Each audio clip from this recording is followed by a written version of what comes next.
सभी माता के भक्तों को अंकुश और राजा का नमस्कार। हम दोनों भाई माँ की एक कहानी सुनाने जा रहे हैं। उम्मीद है कि आप सब इसे ध्यान से जरूर सुनेंगे। जय माता दी। ये कहानी है माँ के चमत्कार की, मूर्तियाँ गढ़ने वाले कलाकार की। गाँव का रहने वाला एक भोला कुम्हार, मूर्तियों का किया करता था कारोबार। देवताओं की गढ़ करके वो मूर्तियाँ फूंक देता था वो प्यारे रंगों से। जाके बाजार फिर बेच आता था वो, जीवन यापन के लायक कमाता था वो। भक्ति में लीन दुर्गा की रहता था वो, दुख गरीबी का हालांकि सहता था वो। माँ से उसको मगर कुछ शिकायत न थी, धन मिले पद मिले ऐसी नीयत न थी। उसकी पत्नी थी गुणवान और नेक थी, ये समझिए कि वो लाखों में एक थी। छोटा व्यापार था पर न थे वो दुखी, मूर्तियाँ बेच कर थे वो दोनों सुखी। एक 9 माह का प्यारा बच्चा भी था, गोरा सुंदर व सेहत से अच्छा भी था। जान बच्चे में उन दोनों की थी बसी, उसकी सूरत थी आँखों में उनके धसी। दोनों खुशहाल थे दिन गुजरते रहे, भक्ति माँ दुर्गा की दोनों करते रहे। सच्चे भक्तों की लेती परीक्षा है माँ, डाल कर दुख में करती समीक्षा है माँ। एक दिन माँ के मंदिर से आकर के वो मूर्तियों खातिर मिट्टी भिंगा करके वो दोनों पाँवों से अपने लगा रोदने, ताकि मूर्ति के गढ़ने के लायक बने।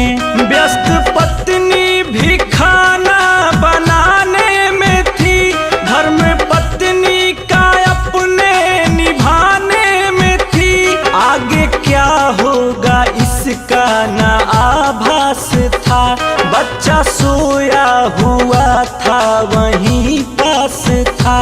नींद टूटी अचानक तो चलने लगा, और गिर गिर के थोड़ा संभलने लगा। रोदता मिट्टी उसका पिता था जहाँ, रेंगता रेंगता बच्चा पहुँचा वहाँ। माँ की धुन में था खोया हुआ वो कुम्हार, कर रहा था वो माँ दुर्गा की जय जयकार। पास अपने पिता के सरकते हुए आ गया बच्चा हंसते हुमकते हुए। और बढ़ता गया और बढ़ता गया, मिट्टी पे धीरे धीरे वो चढ़ता गया। बाप का पाँव तो तेज था चल रहा, रौद कर मिट्टी तेजी से था मल रहा। पाँव के नीचे वो बच्चा भी आ गया, बाप छाती पे बच्चे के चढ़ता गया। मिट्टी में सान डाला उसे रौंद कर, खून से हो गई लाल मिट्टी मगर। मर गया बेटा उसको पता न चला, एक कोमल बदन मिट्टी ही बन गया। रौंद कर वो तो मिट्टी बनाता रहा, और भजन शेरावाली का गाता रहा। टूटा माँ का उधर जब रसोई से ध्यान, हो चुकी घटना का कुछ उसको ज्ञान। खाट पर अपने बच्चे को पाई न जब, ढूंढने लग गई सारे घर में वो तब। जब न बच्चा मिला घर के बाहर गई, द्वार पे था जहाँ उसका शौहर गई। उसके पाँवों के नीचे गई जब नजर, गिर गई धरती पर जोर से चीख कर। हाय बच्चा मेरा, हाय बच्चा मेरा, टुकड़े में बट गया उफ कलेजा मेरा। रुक गया वो तुम्हार उसका तब टूटा ध्यान, हो गया उसको फिर सारी घटना का ज्ञान। वो भी रोने लगा मार कर सिर पे हाथ, और माँ दुर्गा से बोला रो कर ये बात। मैंने ही ले ली है अपने बच्चे की जान, जबकि मैंने लगाया था माँ तेरा ध्यान। आज भक्ति पे आए ना चिंता है ये, क्या कहूँ ये बता आज मैं पत्नी से। बोली पत्नी की अब ऐसा कर जाने दो, मेरा लौटाओ बेटा या मर जाने दो।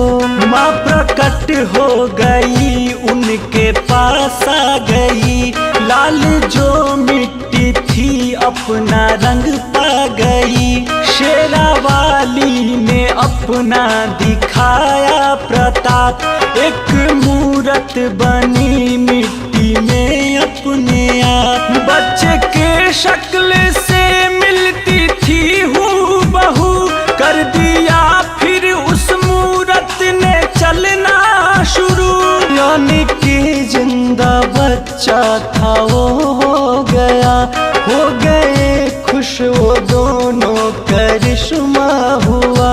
माँ ये कहने लगी कि तुझे आस था, दुख में भी तुझको मुझ पे ही विश्वास था।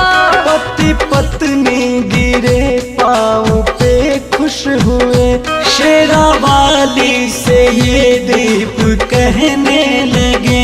शेरा वाली से ये दीप कहने लगे। तू है दयालु शेरा वाली, भक्ति की लाज बचा ली। तू है दयालु शेरा वाली, भक्ति की लाज बचा ली। तुझ पे है विश्वास हमारा और विश्वास रहेगा, आस पुराने वाली से ही सबको आस रहेगा। रख ले शरण में नौनिहाल को, लंबी उम्र दे मेरे लाल को। है माँ रख ले शरण में नौनिहाल को, लंबी उम्र दे मेरे लाल को।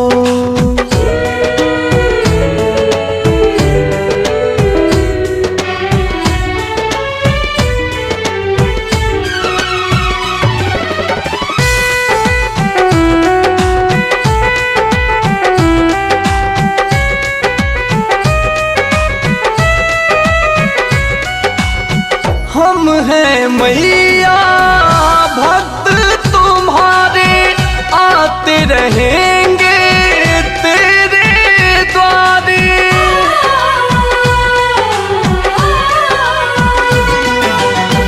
हम हैं मैया भक्त तुम्हारे, आते रहेंगे तेरे द्वारे। भक्ति का वर देते रहना, और न ज्यादा है कुछ कहना। हम हैं तेरी शरणों में मैया, बेटा भी है शरण में। हमें हारने मत देना तुम जीवन के इस रण में। रख ले शरण में नौनिहाल को, लंबी उम्र दे मेरे लाल को, ए माँ रख ले शरण में नौनिहाल को। लंबी उम्र दे मेरे लाल को।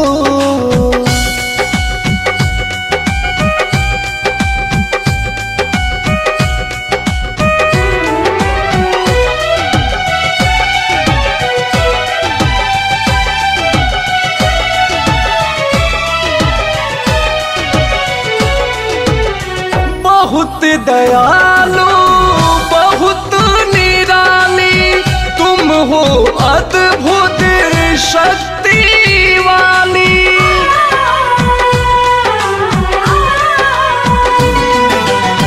बहुत दयालु बहुत निराली तुम हो, अद्भुत शक्ति वाली। सांस के डोर भाले ही टूटे मगर न तेरा चौखट छूटे। अंकुश राजा दिलीप सिन्हा बनकर तेरे पुजारी, दीप जलाएंगे पूजा का मेरी मैया प्यारी।